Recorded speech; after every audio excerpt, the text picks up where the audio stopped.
రాజ్యమేది లేదు గాని రాణిలాగా చూసుకుంటా, కోట కట్టలేను గాని కళ్ళల్లో నిన్నే దాచుకుంటా.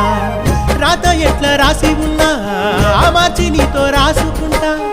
స్వర్గమంటూ ఉన్నదంటే అది నీతోనే ప్రతిరోజు పంచుకుంటా. నిన్ను గన్న మీ నాన్న కన్నా అల్లారు ముద్దుగా సాదుకుంటా. నీకు కోపం వస్తే కొంత దూరం ఉంటా, నువ్వు గీత గీస్తే నేను దాటనంట. కంట నీరు కంటి రెప్ప దాటకుండా కాటుకై కావలుంటా. రాంబాయి నీ మీద నాకు మనసాయనే, ఏనాడు నిన్ను వీడిపోని నీడైతనే. ఓ రాజు నీ